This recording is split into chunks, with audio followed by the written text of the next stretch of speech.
From NDTV Studios on the second floor of the Duncan Student Center. A Notre Dame student media and Notre Dame television production. This is ND Sunrise.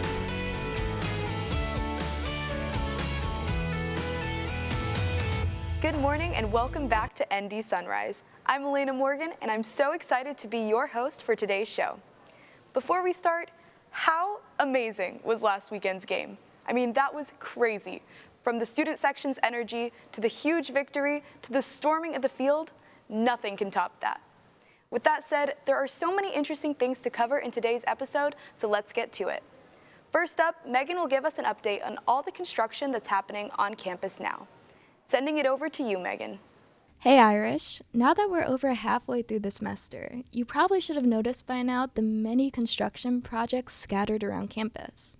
But what is being built in these areas, and how will these buildings affect the greater Notre Dame community? Well, here are 3 major projects that the university is currently working on to enhance the campus. First off, the new Next Residence Hall is in the works. It will be on the east side of campus right next to JFAM, with what seems to also have a very similar layout to the home of the Valkyries. It's planned to open in the summer of 2024, have 4 stories, and house 260 students. So current male freshmen, just hold out until your junior year to possibly transfer to the new, nicest dorm on campus. Next, if you've recently made the trek to Eddy Street, you may have noticed this massive building under construction. This will soon become the Racklin Murphy Museum of Art.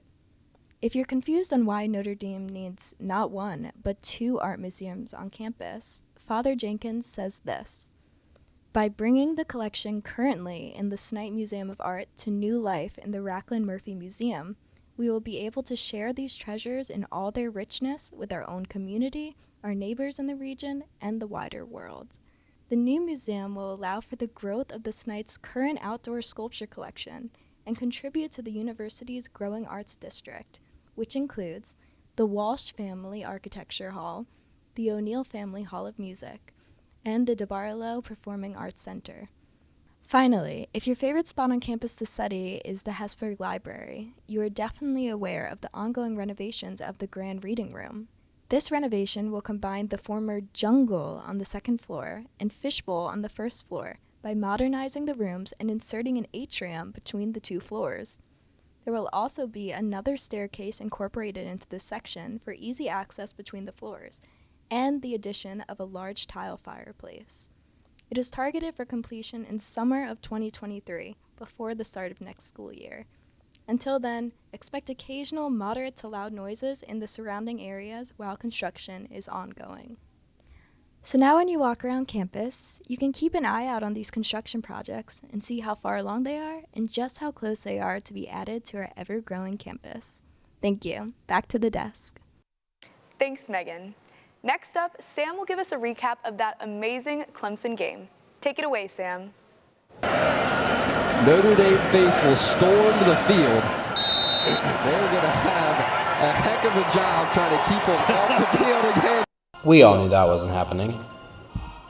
What's up, Notre Dame? Sam Coffman reporting for ND Sunrise. If you missed it, Notre Dame football had a good win over Clemson this weekend. And the first time we beat Clemson in a night win, well, it looked a little something like this. And the Irish have knocked off #1 Clemson. Of course, this year, in 2022, a nighttime, primetime win over Clemson and a storming of the field looked a little something like this.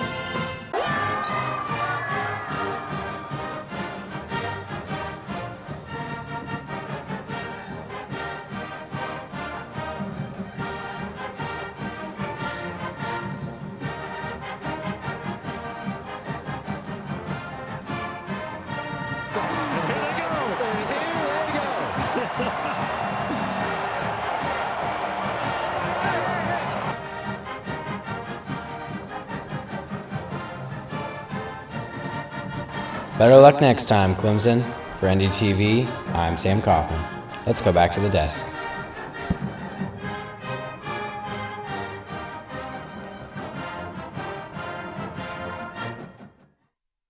Thanks, Sam. I honestly don't think I'll ever get over that game. Now for another sports-related update. Here's a feature on the World Series. All right, thanks very much, guys. Well, while everyone's celebrating the big win over Clemson, what you might not have realized is about 30 minutes after the Notre Dame Fighting Irish Clemson Tigers game ended, the World Series also concluded as well. And it was a great 6-game series between the Houston Astros and Philadelphia Phillies. Let's take a look back at it. In both games 1 and 2 of the series, the Astros jumped out to impressive 5-0 leads. However, they were only able to return to Philadelphia with the series even at 1 game apiece. Philadelphia rallied in Game 1, scoring 3 runs in the 4th and 2 in the 5th off of Justin Verlander to quickly tie the game back up. And after an incredible catch by Nick Castellanos with 2 out in the 9th to prevent the winning run from scoring, JT Realmuto led off the 10th with what turned out to be a game-winning solo home run. The Astros would hold on, however, in Game 2 behind 6 innings of 1-run ball from Framber Valdez, jumping out to an early lead by scoring 2 runs on the game's first 4 pitches en route to a 5-2 victory. It was the Phillies bats who would come alive, however, when the series returned to Philadelphia in Game 3. The Phillies, hosting their first World Series game since 2009, tied a Fall Classic record by blasting 5 home runs in a dominant 7-0 win in Game 3.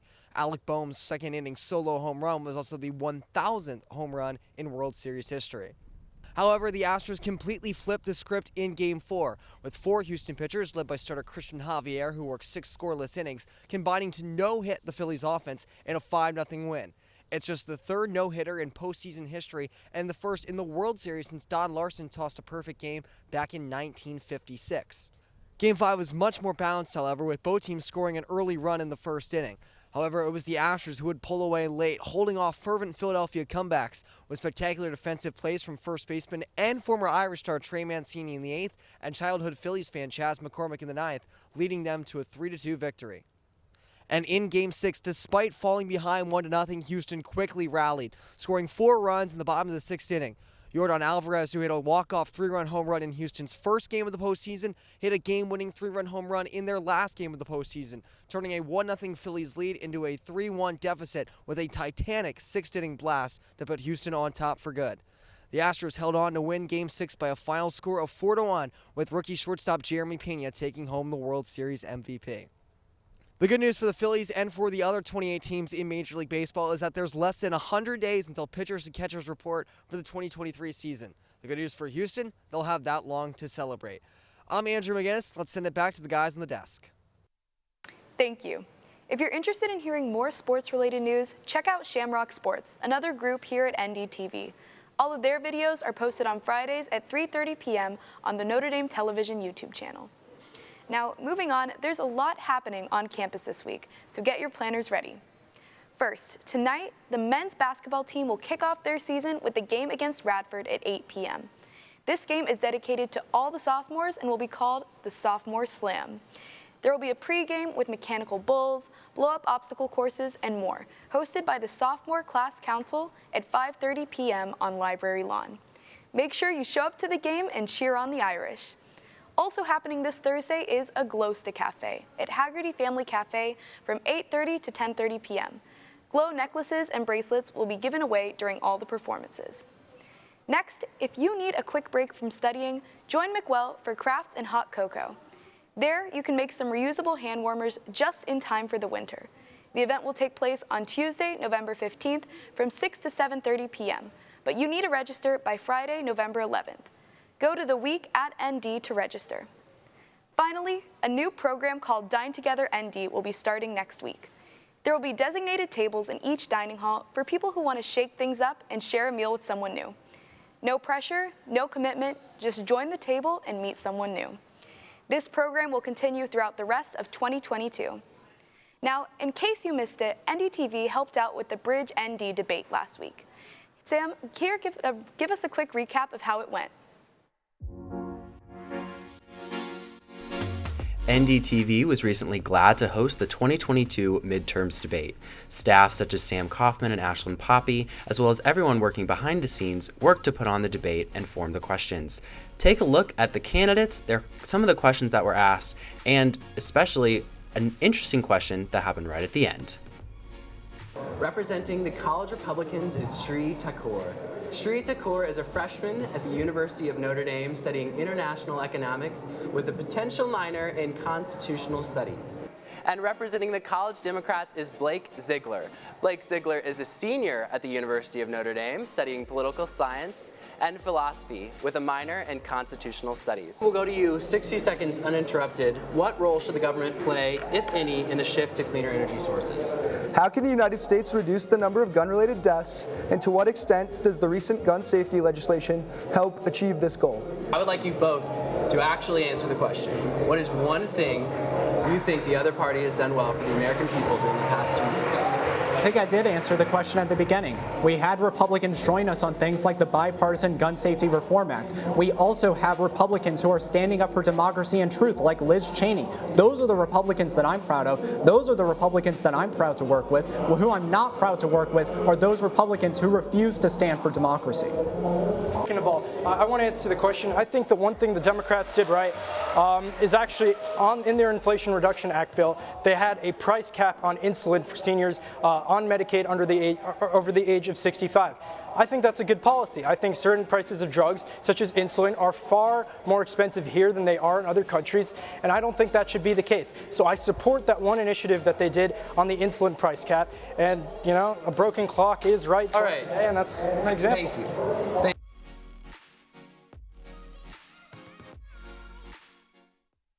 Thanks, Sam. Now, Sam, you're with us in the studio today to talk about the election on Tuesday night.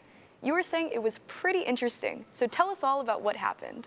Well, it was pretty crazy, and it was very interesting night for sure. But if you're like me, a Notre Dame political junkie, you have not gotten a lot of sleep over the past week. Saturday was the Clemson game. Sunday and Monday I was trying to catch up on work. Tuesday night was election night, and so hopefully it'll happen Wednesday night. I don't even know. But this election was really interesting because this was not we really expected to see this huge red wave, as it was being called, to combat basically President Biden's agenda and President Biden's administration, and we really didn't see it. So this is what it is according to Wednesday night.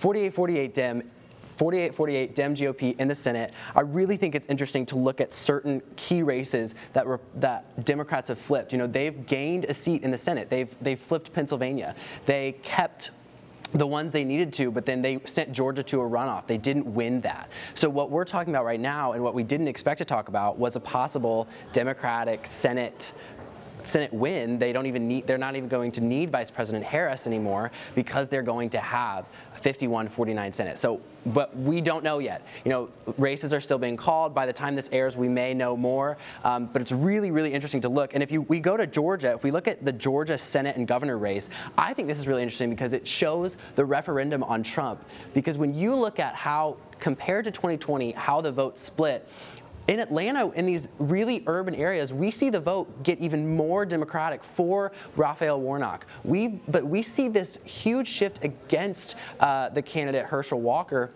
But look at Governor. Governor, he won by a large margin. He beat his opponent, Stacey Abrams, by a large margin, and he's won by multiple points, and he even increased his vote from the last time, from 2020. And so when you see Brian Kemp, who is not necessarily this what we would call a Trumpy Republican or a Trump-backed Republican, the fact that he won so much in Georgia, but even with the Senate going possibly to the Democratic candidate, and we really saw this ticket split where people liked the Republican governor, but they didn't like the Republican senator. I think that's really interesting. If we go to the House and we look at some key races, we're looking at the fact that, you know, the Republicans will probably still win the House, but it won't be this red wave that we thought we were going to see. When we're looking at key races like Indiana 1st, Virginia 7th, those were races that were supposed to be those indicators early in the night. We were going to call those early in the night. We were going to call those about 10 o'clock, and they were called for the Democrat. So we didn't see those be these indicators of the red wave. Honestly, Chuck Todd on NBC and Chuck Todd on NBC, and we got these graphics from the New York Times. They worked really well, and I would encourage you to follow him because he was talking about this idea of it wasn't a red wave, it was a red ripple. And so what we'll see is as we finish counting these races and as we finish counting all these things that are happening and as the votes keep coming in, we're going to see that the Republicans actually are probably still going to take the House, but it's not going to be that huge majority that we thought we would see. And so that sets up the Speaker race very interesting. Is Kevin McCarthy going to be Speaker? I'm not sure. But I really also want to look at Florida, because Florida is really interesting. If we go back to the House map, if we go back to the map that showed the entire House, we see that Florida was not only he won in the Senate, and then when we look at the House, Florida turned red. When we look at the House map, we see that they are continuing to just win in Florida. And Ron DeSantis is responsible for those 4 extra seats that the GOP are going to have in the House in Florida. And so then when we look at this map of Florida specifically, and we look at these arrows, we see that Ron DeSantis has completely mobilized support for himself. He has completely, even in these very Democratic areas of Miami, of these cities around Florida that we see that were possible. You know, Val Demings looked to those areas to win her Senate race. She was not victorious last night. When we look to these areas and we see this huge shift for Ron DeSantis, we see this huge shift for Ron DeSantis' victory. It's setting up 2024 very well for him because he's making runs with groups that historically haven't voted for GOP candidates. When we look at the Latino vote, we're talking about, you know, Cuban support for Ron DeSantis pretty much stayed the same from when he first ran to now to 2022. But when we're looking at Puerto Rican vote gaining by double digits, the other Latino vote gaining by double digits, we're looking at Ron DeSantis being very successful as a governor and being very successful getting reelected. And who knows, as we look to 2024, it could mean that Ron DeSantis is going to be the most successful GOP candidate. When we're talking about is Trump going to run and is he going to win?